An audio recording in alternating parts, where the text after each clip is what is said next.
நல்லா இருக்கியா மதி? கை சரியாயிடுச்சா? இப்ப பரவாயில்லக்கா. சொல்லுங்க சித்ராக்கா, என்ன விஷயமா வந்திருக்கீங்க?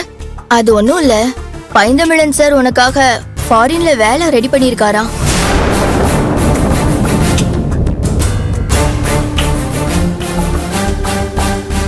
அந்த வேலைக்கான இன்டர்வியூ இன்னும் 3 நாள்ல பெங்களூர்ல நடக்க போகுது. நீ பெங்களூர்ல போய் இன்டர்வியூ அட்டெண்ட் பண்ணி செலக்ட் ஆயிட்டேனா அப்படியே ஃபாரினுக்கு போயிடலான்னு சொன்னாரு மகிழினி. சந்தோஷம், ரொம்ப நல்லதா போச்சு. இந்த மகிழினி போய் தொலையட்டும். ரொம்ப சந்தோஷம்க்கா. நான் பைந்தமிழன் சார் கிட்ட கேட்டிருந்தேன், அதான் அவரை மறக்காம எனக்கு உதவி பண்ணிருக்காரு. மகிழ், நீ எப்ப வேலைக்கு ட்ரை பண்ண? என்கிட்ட சொல்லவே இல்ல. ஃபாரின்ல வேலை கிடைச்சா அப்ப எங்களை விட்டுட்டு போயிருவியா?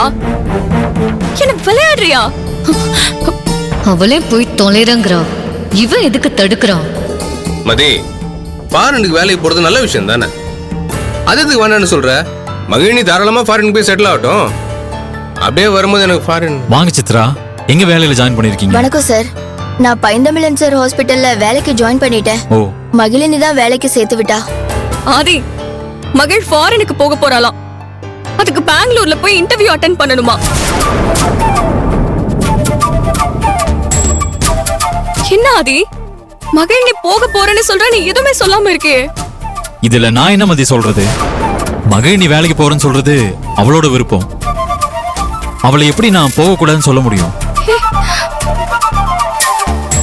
இங்க பாரு மகிழ், ஆதி அப்படிதான் சொல்லுவான். ஆனா நீ ஃபாரினுக்கு போக கூடாது. நீ வேலைக்கு போகணும்னு நினைச்சா இங்கே ஏதாவது ஒரு வேலையை தேடிக்கோ. இங்க இருந்து தினமும் வேலைக்கு போயிட்டு வா, புரிஞ்சுதா? ஆமா மகிழினி, வெளிநாட்டுக்கு போய் எப்படி யார் துணையும் இல்லாம நீ இருப்ப? அங்க போய் லட்சக்கணக்கில் சம்பாதிக்கிறதும் நம்ம ஊர்லயே ஆயிரக்கணக்கில் சம்பாதிக்கிறதும் ஒண்ணுதான். இங்க பாரு, பேசாம இங்கேயே இருந்துறேன். நான் சொல்றது காதுல விழுந்துச்சா மகிழ்? நீ எங்கேயும் போக வேண்டாம், இங்கே ஏதாவது ஒரு வேலைக்கு போ. சொல்றத கேளு மதி. போதும், நிறுத்துங்க. அவ வேலைக்கு போனா உங்களுக்கு என்ன பிரச்சனை? என்னமோ ஆளாளுக்கு அவளை இங்கேன்னு சொல்லிட்டு இருக்கீங்க. அவ இங்க இருக்கிறத அத்தைக்கும் பிடிக்காது, எனக்கும் பிடிக்காது. போனா போகட்டும்னு விடாம சும்மா ஓவர பாசத்தை பொழிறீங்க. என்னவோ ஊர் உலகத்துல இவன் மட்டும்தான் அப்ராட் போறாளா? போய் தொலையட்டும், விடுங்க. இங்க பாரு ஸ்வேதா, இந்த விஷயத்துல நீ தலையிடக்கூடாது. மகிழ் எனக்கும் ஆதிக்கும் ஃப்ரெண்டு. ஆமா, என்னமோ இவங்க 3 பேர் மட்டும்தான் அப்படி அதிசயமான ஃப்ரெண்ட்ஸ். மதி, நான் சொல்றது கொஞ்சம் பொறுமையா கேளு. நான் இப்ப வேலை இல்லாம இருக்கேன். எனக்குன்னு சொந்தமா ஒரு வீடு கூட இல்ல. அதனாலதான் நான் வேலைக்கு போக சொல்லி வச்சிருந்தேன். நான் ஆசைப்பட்ட மாதிரியே எனக்கு ஃபாரின்ல வேலை கிடைக்க போகுது. நான் கண்டிப்பா போய் தான் ஆகணும் மதி. நான் அடுத்தவங்களை நம்பி இருக்க முடியாது. நான் என் சொந்த கால்ல நிக்கணும்னு ஆசைப்படுறேன். அது தடுக்காது ப்ளீஸ். அப்படின்னா நீங்க இங்க எல்லாரையும் விட்டுட்டு போலான்னு முடிவு பண்ணிட்டியா? இங்க பாரு மதி, எப்பவும் எல்லாராலையும் ஒன்னா இருக்க முடியாது. சரியான வாய்ப்பு கிடைக்கும் போது அதை பயன்படுத்திக்கிறது தான் புத்திசாலித்தனம். அதை விட்டுட்டு நம்ம எல்லாரும் ஒன்னா இருக்கணும்ன்றதுதான் முக்கியம்னு நினைச்சா லைஃப்ல முன்னேறவே முடியாது.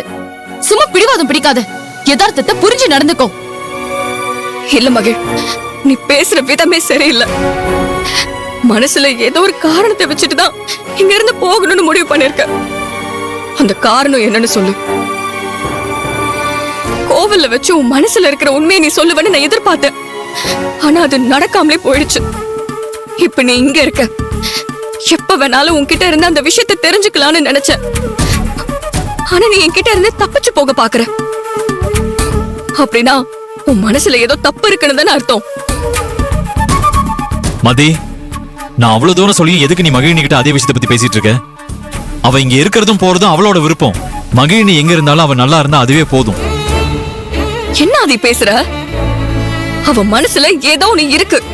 அதனாலதான் அவ உன்னை அவாய்ட் பண்ணிக்கிட்டு இருக்கா. இப்பவும் அதே காரணத்துக்காக தான் அவ இங்க இருந்து போக பாக்குறா. அந்த காரணம் என்னன்னு எனக்கு இப்ப தெரிஞ்சு ஆகணும். நீ எங்க வேணாலும் போ, நான் உன்னை தடுக்க மாட்டேன். ஆனா நீ எதுக்காக ஆதிய வெறுக்கிறங்கிற உண்மையை சொல்லிட்டு போ.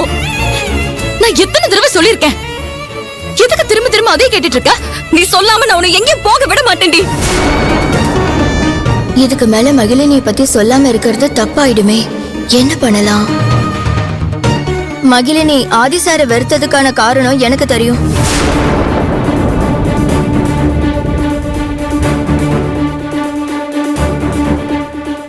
சொல்றீங்க சித்ராக்கா? காரணம் உங்களுக்கு தெரியுமா? அப்ப சொல்லுங்கக்கா. இவ எதனால இப்படி எல்லாம் நடந்துக்கிறா? சொல்லுங்க சித்ராக்கா. அக்கா வேண்டாம் சொல்லாதீங்க. என்ன மன்னிச்சிரு மகிழினி.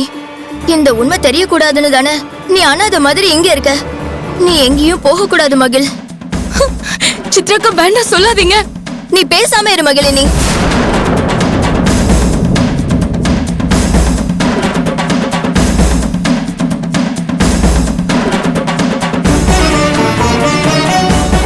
மகிழினிக்கு கேன்சர் வந்துருச்சுன்னு தான் ஆதி சார வெறுக்கிற மாதிரி நடிச்சா.